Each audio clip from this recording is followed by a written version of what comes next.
Hello and welcome back to the Academy of the Magical Art. I am Frater Ophiel. Today we are going to discuss what is called the IAO Mantra or the IAO Formula.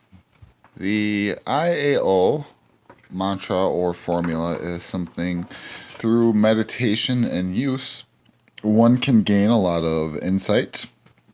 It's really a multifaceted exercise. It's got a lot of purposes and will help the practitioner, the user of this exercise, to not only shield and protect themselves, to clear their minds, to purge out their energies, but also it will aid in further growth and ascension.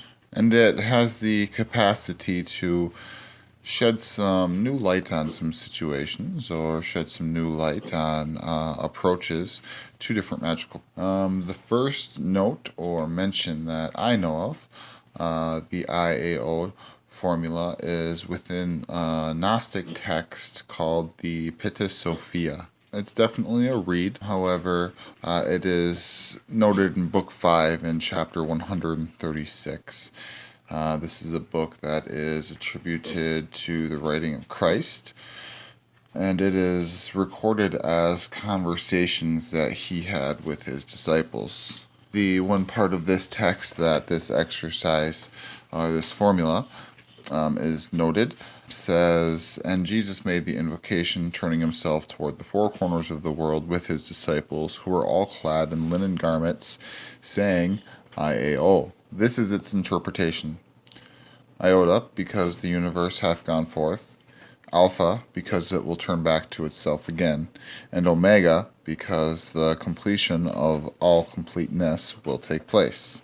The Hermetic Order of the Golden Dawn teaches IAO through the use of the Egyptian god forms or godheads. This is a formula that is indicative, depicts, represents life, death, and rebirth. In Magic, written by Aleister Crowley, in Chapter 5, it is stated that IAO is the principal and most characteristic formula of Osiris, the redemption of mankind. I is Isis, the nature, ruined by Apophis, the destroyer, and restored to life by the Redeemer Osiris again. He also refers to this as a yogic formulation. This is something that is to be done with breathing, clear thought, body postures, taking on God forms. Crowley really he draws a lot of commonalities between the LVX and the IAO. Really, you begin through this assuming the vibration of Isis, I would suppose, feeling young, delightful, and innocent. Then the fire comes in and destroys, at which point there would be, like I said previously, a resurrection. This resurrection is to bring you to a new, ascended, and more divine state. Some people will draw parallels between this and the birth, death, and resurrection of the Christ. I know that in some societies, through the initiatory rites, they are built around this specific formula. You know, I is a representation of phallic form in its nature and the way of its character.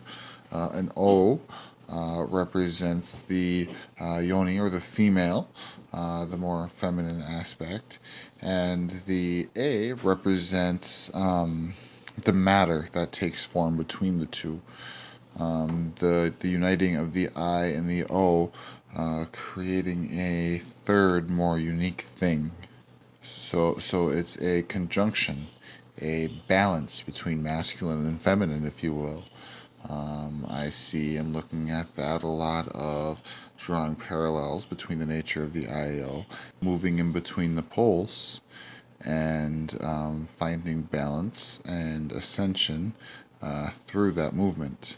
This magic formula is so important that these three vowels are three of the cornerstones of the English language.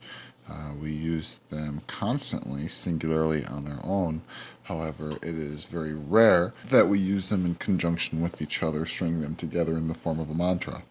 Depending on how you look at this specific formula, because it is so versatile, you can look at it in a sense where I is the father, O is the mother, and A is the child, just as you can look at the more Egyptian methodized form of Isis, Apophis, and Osiris.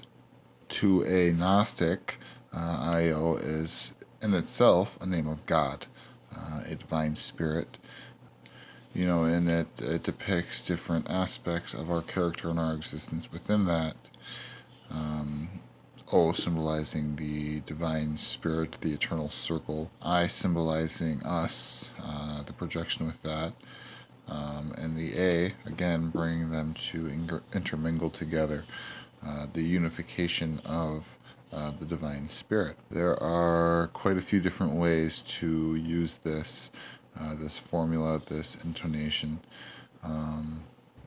But just so that you have a little bit of understanding on what each aspect of this formula does. The I makes the pineal gland, the embryo of the soul, that every human has incarnate within them, vibrate and expand.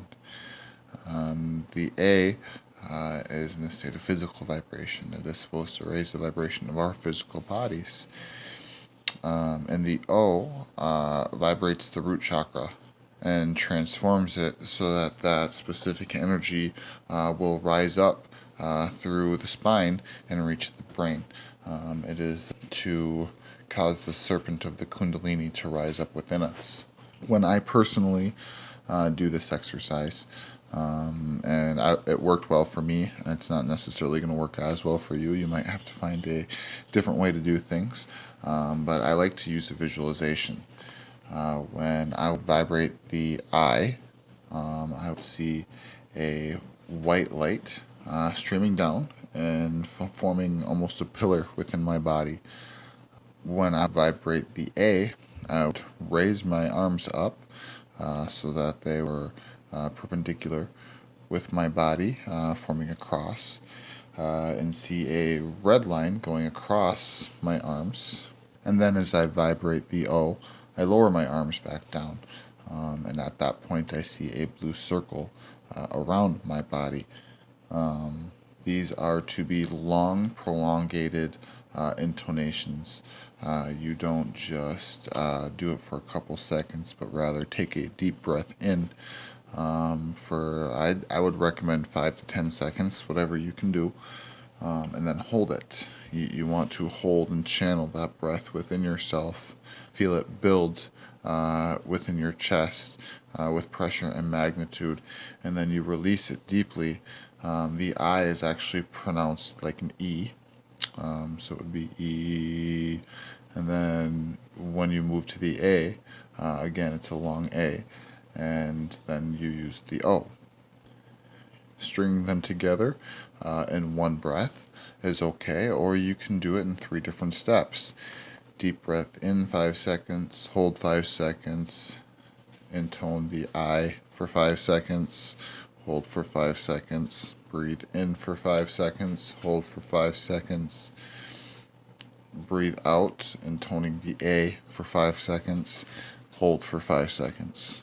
Breathe in for 5 seconds, hold for 5 seconds, breathe out and intone the O for 5 seconds, and then hold for 5 seconds. And breathing in such a way, it takes the body a little bit of time to adjust. Unless you regularly practice yogic forms of breathing, the body will need to get used to it. I remember that when I first started using this, it would even make me a little bit lightheaded on occasion.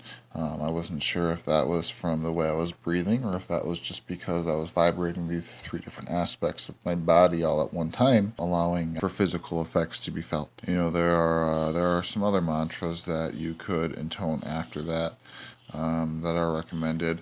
However, for today's purposes, we will just stick with the IAO.